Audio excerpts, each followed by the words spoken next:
Hello students, my name is Amit Sharma. Today we will discuss about the malaria and the types of malaria.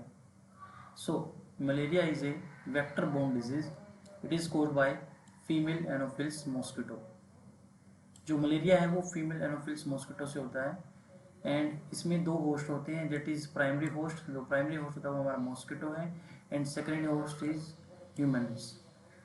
It is a protozoan disease. और protozoan एक long class है जिसमें single celled organisms होते हैं. इसका एक genus है Plasmodium. इसकी अलग अलग स्पीसीज हैं जिससे मलेरिया के डिफरेंट टाइप्स के मलेरिया होते हैं. जैसे जो मलेरिया प्लाज्मोडियम फैल्सीफेरम से होगा वो मोस्ट मैलिग्नेंट होगा, मीन्स स्प्रेड बहुत जल्दी से होगा. और जो मलेरिया प्लाज्मोडियम वाइवेक्स से होगा वो मोस्ट कॉमन मलेरिया होगा. तो मोस्टली जो मलेरिया होता है वो मोस्टली हमारा प्लाज्मोडियम वाइवेक्स स्पीसीज की वजह से होता है. और जो लीस्ट कॉमन होता है वो हमारा प्लाज्मोडियम ओवेल. एंड दो टाइप के हैं आगे फिर, प्लाज्मोडियम मलेरी एंड नोलेसी. ये हमारी टाइप्स स्पीसीज थी मलेरिया की. तो अब मलेरिया को रोकने के लिए जो है गवर्नमेंट ने प्रोग्राम चलाए. जैसे कि 1950 में आया था national malarial eradication programme. And उसके बाद फर्दर ये हमारे प्रोग्राम आए थे.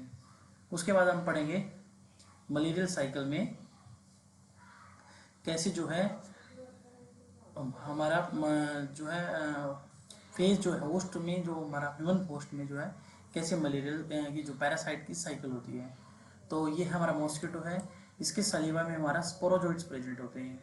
तो जैसे ये हमारी सेल है, जैसे ये बॉडी में बाइंड करता, जैसे हमें बाइट करता है तो इसके जो सलाइवा में स्पोरोजोइड्स हैं वो हमारी लीवर में चले जाते हैं. और लीवर में हमारा क्या होगा फिर प्री इथेरोसाइटिक स्टेज में क्या होगा, स्पोरोजोइड्स कन्वर्ट हो जाएंगे मेरोजोइड्स के अंदर. And then these merozoites are transferred into RBCs. Here this is the RBC. And erythrocytic stage में क्या होगा, this is erythrocytic stage.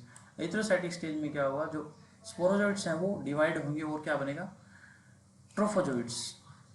And साथ में क्या बनते हैं, gamete, male gamete and female gamete. और ये जो है अब आरबीसी क्या हो जाएगी, रप्चर हो जाएगी. तो रप्चर होने से, आरबीसी के रप्चर होने से हमारा हीमोजोइन केमिकल रिलीज होता है जिसकी वजह से हमें बुखार और ठंड महसूस होती है.